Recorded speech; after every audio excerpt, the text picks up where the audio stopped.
So here's my vision. It just came to me. Picture the border. We build a wall. We build a tall, big, a beautiful wall. And we have the wall goes for miles. Yeah, it's a shame you didn't build that wall around the nursing homes, you freak.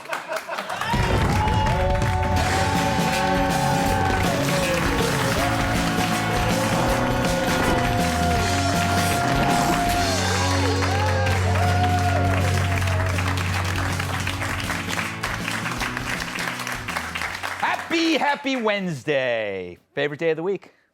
I know why, and I'm not biting. Okay. To the monologue. Capitol Hill made them ill.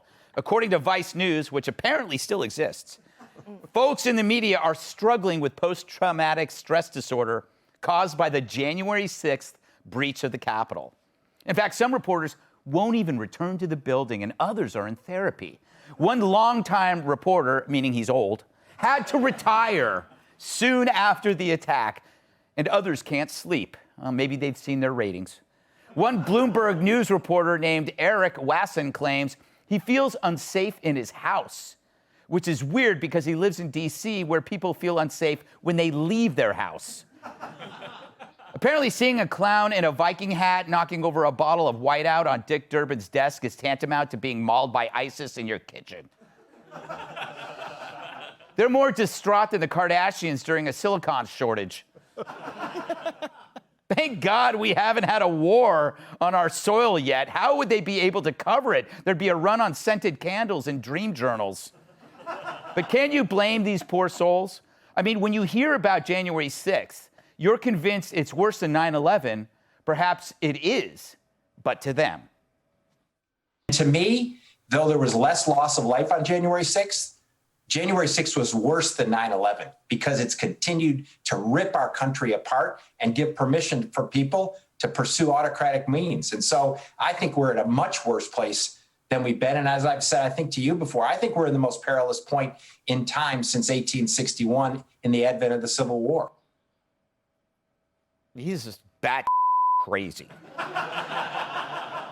So yeah, to him, it was worse than 9/11. Tell it to the families of the 9/11 first responders, you Sorry. But that's our media. They've never been good at priorities. A group of largely unarmed housewives and dads walk into the Capitol, and that's somehow worse than 3 planes flying into buildings, killing thousands. Now, I condemn what happened on January 6th. Early on, I said, when barbarians are at the gate, the Republicans have to be the gate, not the barbarians. That day, they weren't. But the media is beating the story to death like it's a teenager caught shoplifting in Tehran. Because it's a nice distraction from the horrible they caused over the past decade. The crime, the violence, the poisoned education system. January 6th is their shield from blame. I wonder what the angry white male thinks.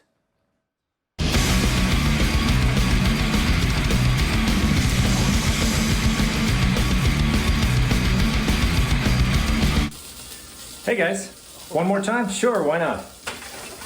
This is me. This is my brain. This is the media. This is me watching stories that the media does about themselves. Any questions? Come on, you got some questions, don't you? I'll take questions. He never takes questions. But I wonder what the angry black male thinks.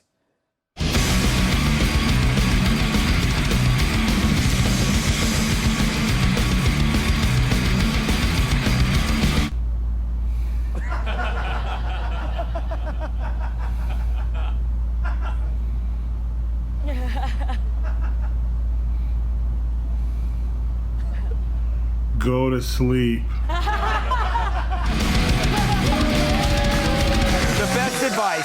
The best advice if you can't sleep. So I'm wondering, did any of these reporters experience any psychological trauma during the riots of last year? I mean, other than having to read or watch their own work. But you know who did suffer, truly? The victims of the riots, the people who owned stores and homes that burned to the ground. But the media seemed a little detached from all that. Who can forget this delightful moment? So I want to be clear in how I characterize this. This is mostly a protest. It is not, generally speaking, unruly. But fires have been started, and there's a crowd that is relishing that. It's just too easy. The crowds weren't the only ones relishing it. Meanwhile, the crime sprees that followed were denied by deceptive dolts like Don Lemon and Joy Reid. They denied the crime because they or their imaginary friends didn't experience it firsthand. What a great journalism gig. Just report on what personally happens to you, then you never have to do anything. So why the hysteria over January 6th as opposed to the ongoing violence in Portland, Atlanta, San Francisco, LA, New York, Seattle? Well, the crime spikes couldn't be used politically because of the racial component. But the January 6th mob was whiter than a Dave Matthews fan making snow angels. And that is white. So they try to tie it to a phantom white supremacy movement. But let's take a look at this guy from January 6th. Does that guy look like an emblem of white supremacy? That's not even blackface. But look at him. It seems like the opposite of supremacy. And he's been in jail for 6 months. That's way longer than the looters and arsonists who caused billions in damages. Gee, I wonder if shopkeepers feel safe in their homes knowing that this flake is locked up. No actors or politicians bothered to bail him out, and he didn't even set fire to anything. Maybe his worst crime was scaring Nancy Pelosi, but then her eyebrows always look like that. Clearly, the guy's unwell, as sick as Matthew Dowd. But no one cares. He's no political hero. He won't be on MSNBC spewing nonsense about 9/11. But not only does the media not care about these suspects, they actually salute rounding them all up. So the media creates a narrative that it's a deadly insurrection caused by the big lie. But the big lie was actually their 4 years pushing of the Russian collusion delusion. And when an unarmed protester gets killed, well, that's par for the course. Imagine, though, if it were a BLM protester and not a Trumper. Holy crap. So it's not surprising to see how the media plays this, squeezing as much juice out of one event while ignoring a crime wave. It's because the rise in crime implicates the media and the Dems. So they can't talk about it. They spent a year denying it. Some even laughed it off. Again. Yeah, Democratic cities are in chaos right now. Is this what you want from Joe Biden? And they're going to take your country away, and they're taking down the statues. And crime is rising as they defund police. Oh, my gosh, it's so bad. And they get defunding police. It's like... The only time this idiot was right about something, and he was being sarcastic. By the way, I wonder if they get a royalty every time I play that segment. At this rate, Don can finally buy his calf implants. Fact is, the media are the most egocentric fools on the planet. Only they could say they're traumatized by one day in January where an unarmed protester died, as they ignore the victims of crime around them right now every day. But if they didn't see it, then it didn't happen, especially if it happened to you. Welcome! Tonight's guest. He's crushed more rolls than Joey Chestnut at a hot dog eating contest. Actor Daniel Roba. He started 3 new companies in the time it took me to read this. Author of the great new book, Woke Inc., Vivek Ramaswamy. She has a heart of gold, which she shoplifted from Macy's. Fox News contributor Kat Timpf.